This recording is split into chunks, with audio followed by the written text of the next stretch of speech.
Detrás de un buen asesoramiento financiero está la entidad líder del Cono Sur. Puente, soluciones financieras desde 1915. Bueno, continuando con la primera jornada, vamos a finalizar con un clásico en los simposios y uno de los expertos más importantes que tiene el país en materia de finanzas y de negociación de deuda externa, por su amplia trayectoria y sus conocimientos específicos.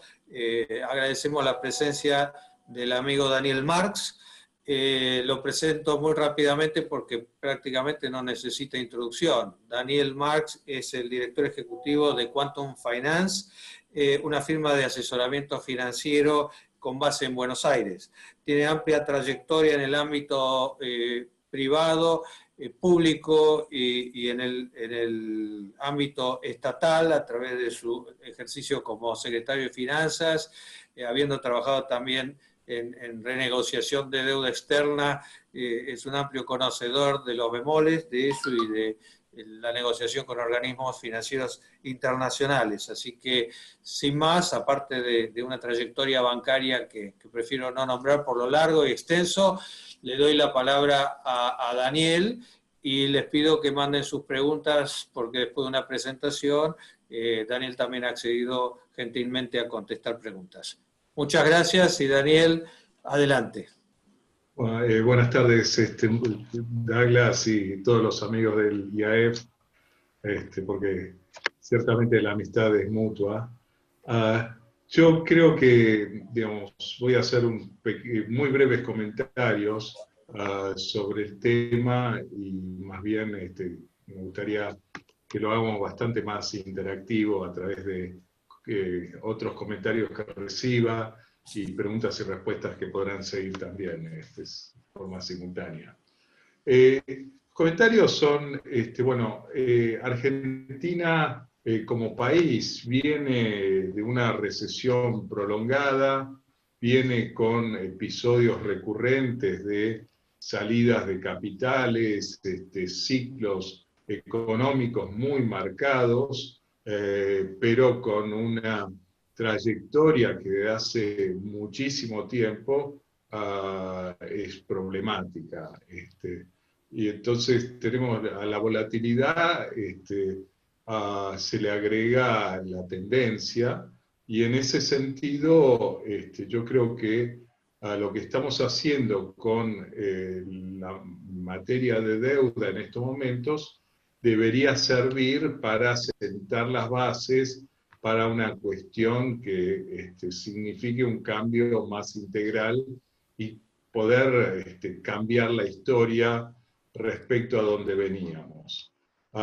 Por supuesto, no hay que ignorar que a estos efectos también se le agregó lo que significó y está significando la pandemia, con una preocupación adicional para Argentina, y es que en otros países ciertamente se han podido mitigar efectos económicos de la pandemia a través de programas, llamémosle anticíclicos fuertes, muy muy fuertes, que tienen su impacto en las cuentas fiscales y monetarias. En Argentina esto también está ocurriendo, pero veníamos como sobregirados en los dos aspectos. Con las cuentas fiscales, hoy estamos con rojo superior. Yo estaba escuchando hace un ratito a Guillermo Pérez y sus preocupaciones al respecto, y bueno, esa es una manera de estar sobregirado. Y la segunda, también en materia monetaria, y no es tanto por lo que teníamos en cuanto a stock de ahorros en Argentina, o cantidad de dinero en circulación, o tamaño del mercado de capitales, sino que el riesgo asociado con Argentina era tan elevado en la percepción, por lo menos, y la cuestión tan volátil, que la demanda por estos activos de Argentina está ciertamente muy baja comparada con muchos otros países. Dicho esto, Yo creo que atacamos el tema de la deuda. Ciertamente hay demoras, pero distinguimos tres segmentos, como ustedes saben. Yo creo que el segmento, llamémosle moneda local, legislación local, se está cuidando, y esto me parece una excelente iniciativa, y esto lo digo no porque esté Adrián, creo que escuchando, sino porque es algo que también hace a la agenda de Argentina, y que tratar de cambiar esta historia de penalización, volatilidad asociada con la moneda y la jurisdicción local. Después tenemos la parte de moneda extranjera, donde ahí estamos encontrando demoras.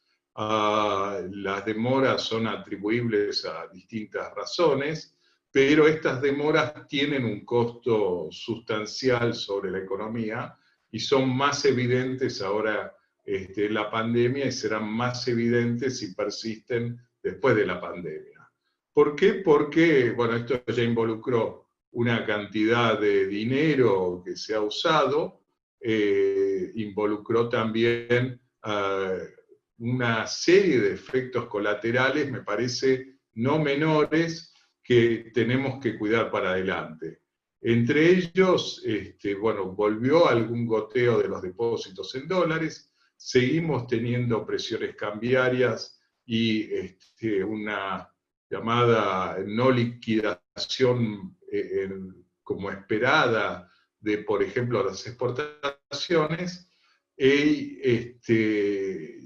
disminución de las líneas comerciales disponibles para el comercio exterior, y eso yo creo que es una cuestión que uno podrá justificar o no por la urgencia y la enorme preocupación vinculada a el nivel de reservas y las tendencias al respecto, pero la recuperación en Argentina muchas veces vino muy fuerte, ya no de la mano del sector público, que agotó su posibilidad de financiamiento, sino por iniciativas del sector privado, que mejoran la cuenta de capital de la balanza de pagos del país, ya que el Estado, lo vimos en la administración anterior, muchas veces cuando había demanda de moneda extranjera se endeudaba también en territorio externo, con eso rebalanceaba la balanza de pagos,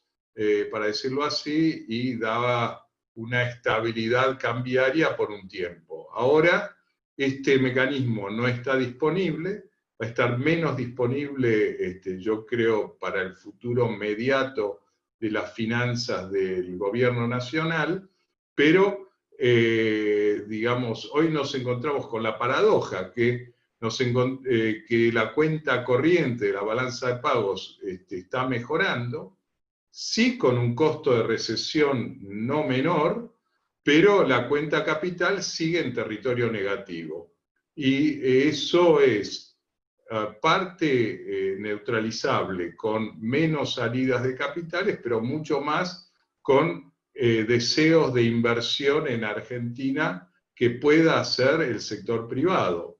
Y para ello empezamos con la cuestión del financiamiento de comercio exterior, que en general es lo más seguro, o percibido como seguro, y que ahora, decíamos, estamos como afectando en alguna medida, y pasa también por bueno, creación de mecanismos, de oportunidades para la expansión de la economía argentina, mejoras de eficiencia general, mejoras de productividad, de conexión con el resto del mundo complicado, y que deberían completarse con esta estrategia, yo decía, en esa materia. Pero terminando con lo de la deuda externa, tenemos un tercer capítulo, y la deuda del sector público. El tercer capítulo es el sector público internacional. Para empezar, tenemos ahí el gran acreedor, el Fondo Monetario, que no tiene vencimientos importantes, pero que está en una posición relativamente cómoda. La posición es sacar un comunicado de vez en cuando de un informe del staff, y no vinculante, llamémoslo, respecto a algunas aspectos de la situación argentina, pero no ha puesto su dinero en juego.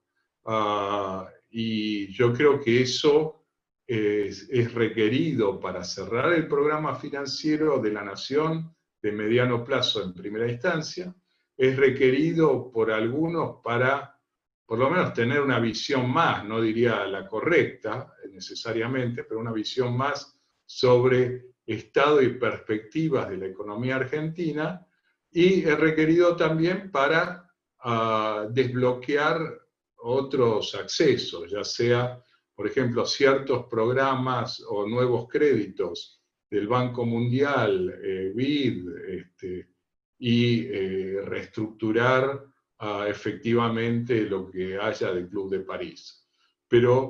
Y además, movimientos de las agencias de crédito de exportación de muchos países que proveen financiamiento, por ejemplo, para bienes de capital de largo plazo en condiciones favorables, tanto para el sector público como para el sector privado. Entonces, yo creo que, bueno, hoy estamos bastante siguiendo en el día a día que si el fondo A, B o C manda una carta a favor o en contra, o cómo se posiciona eso, pero el llamado de atención es que esto no es gratis.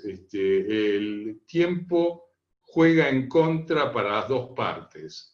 Y ahí creo que el primer pensamiento es, hagamos bien una cuenta de costo-beneficio general para las dos partes, porque está bien, si uno mide porcentualmente lo que se gana o se pierde, por ahí converge o no, pero en el interín ese porcentaje sobre una torta menor, porque ésta se deteriora a lo largo del tiempo, y muchas de las acciones que tomamos hoy tienen impactos posteriores.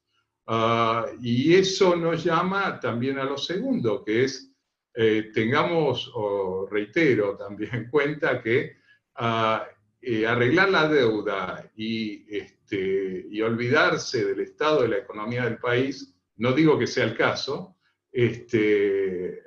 con algo que sea bastante más abarcativo que lo que muchas veces aparece en la agenda de la urgencia, creo que también hay que prestarle atención. Porque si no es, digamos, ya sabemos, es una cuestión de recurrir en problemas, pero usemos esto como una oportunidad para encarrilar las cosas de manera de no recurrir a los problemas pasados o las vulnerabilidades pasadas y fortalezcamos todo el aparato y pasemos a una situación donde la torta sea grande y el porcentaje sea menos importante en la discusión. Corto ahí. Gracias. Muchas gracias.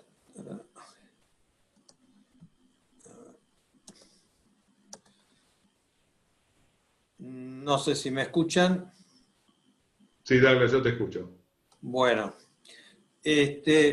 me preguntan acá si, según tu visión, la deuda con legislación argentina va a tener un tratamiento similar a aquel con legislación extranjera. Pienso que sí. El gobierno lo ha dicho varias veces. Es el entendimiento de incluso el mandato que tiene el ministro para varios que figura en la ley esta de sostenibilidad de la deuda. Y me parece muy importante que así sea, porque de vuelta no me parece bueno que haya una categoría de tratamiento inferior para lo que es legislación local solo porque el gobierno lo puede arreglar o desarreglar por decreto. Ok. Otra pregunta tiene que ver con las mayorías necesarias para llegar a un acuerdo. Daría la impresión que si se sumaran todos los grupos de acreedores, igual no le alcanza a Argentina para las mayorías que piden la cláusula de acción colectiva. pero de acuerdo a tu experiencia, una vez logrado que estos grupos, que son los importantes, acepten, ¿la tarea es relativamente fácil o vos creés que todavía es una tarea dura para conseguir las mayorías? Bueno, varios comentarios ahí. Uno es, por lo menos lo normal, cuando uno lanza una oferta de canje, es que tenga una adhesión elevada. Incluso recordemos, el canje del 2005 tuvo una adhesión superior al 75%. Y muchas veces lanzar un canje fracasado no es un buen precedente. Pero bueno, nada impide que uno lance una primera oferta de canje y después tenga una segunda, una tercera. Pero hay un proceso de desgaste asociado. Yo creo que acá, digamos, existen distintos mecanismos de formas de contar mayorías, incluso es parte de lo que trascendió, son las discusiones legales que están ocurriendo en estos últimos días, de cómo contarlas para el futuro, qué cláusulas poner, etc. Pero hay algún grado de flexibilidad en la manera de hacer los cómputos. Y hay separación según el tipo de indenture y demás. Ahora, dicho esto, bueno, la decisión que el gobierno estaría tomando en estas horas, está basada en tomar determinados riesgos o no, o hasta dónde aparentemente, por lo que uno lee entre líneas, digamos, se deja trascender que hay como un acuerdo en principio con un grupo de acreedores que no necesariamente garantiza la adhesión de los grandes. Y también recordemos que entre los tres grupos que se menciona, tampoco hay garantizadas un número tan elevado. Por supuesto, algunos se arrogan más representación que otros se arrogan algún poder de bloqueo en determinadas especies, pero siempre hay que buscar al resto. Lo cierto es que si hay una masa crítica importante, arrastra al resto, por primero la cuestión de la voluntad de adherir, segundo por algún incentivo que se le pone, que tiene algún efecto en la evaluación, y tercero, también porque después se aplicarán las CACs, las cláusulas de acción colectiva. Pero yo creo que lo que trasciende es que la cuestión está en el borde. Dicen que habrá, por ejemplo, un lanzamiento en una hipótesis con un 40% de adhesión particularmente más fuerte en determinadas especies, y después se verá si se puede mover el resto, ya que la distancia no se estima tan grande, y además se supone que hay varios que no quieren terminar litigando tampoco, porque eso no lo ven como la manera más eficiente de cobrar. Así que ese es el juego que veremos cómo se dilucida en los próximos días. Daniel, mirá cómo te respetan, que la pregunta que me están haciendo, que es la del millón, pero es subjetiva, es ¿cuál es su percepción respecto a la negociación de la deuda externa? ¿Positiva, negativa o incierta? Yo creo que...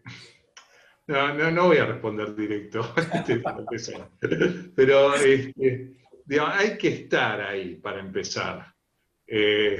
Esto es siempre, bueno, uno en la tribuna ve las cosas de una manera, pero estando en la cancha es otra. Muchas veces se requieren determinadas otras habilidades. Por supuesto uno puede comparar jugadores, pero digamos, yo creo que la intención es buena. Ciertamente me parece que hubo algunos temas de cálculo de probabilidades y cosas que se esperaban que no han ocurrido, pero bueno, hay una secuencia también que es un poco extraña, porque el objetivo para mí de todo esto no es exclusivamente el arreglo de deuda, es el arreglo de deuda, como dije antes, puesto en un contexto económico que le dé sentido. Y ahí es donde parece que también tenemos que continuar trabajando, pero yo lo evaluaría en términos de ese contexto, no si está o no el VRI, que es el Value Recovery Instrument, o si los intereses devengados se pagaron a full o no. Bueno, esas cosas me parecen secundarias respecto a cómo va a andar la economía en general. Muy bueno. Y una última pregunta. La falta de cierre del canje, ¿no resultaría un impedimento para alargar la curva de emisión de instrumentos en moneda local, que es la intención del gobierno? Bueno, sí.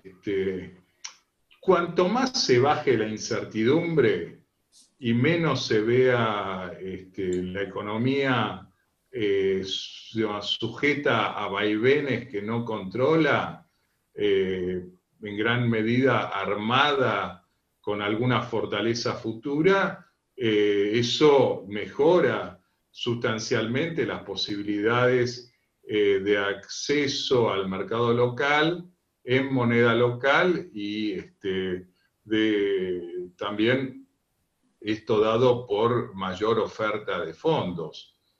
Yo más de una vez menciono el ejemplo de Perú. Perú, default, hiperinflación, dolarizaciones de hecho, muy medidas, y hoy tiene un mercado a 30 años en soles a tasas de un dígito, y bajo a veces. Es un excelente ejemplo. Bueno, no te vamos a robar más tiempo, queremos cortar acá agradeciendo tu presencia, agradeciendo también a la audiencia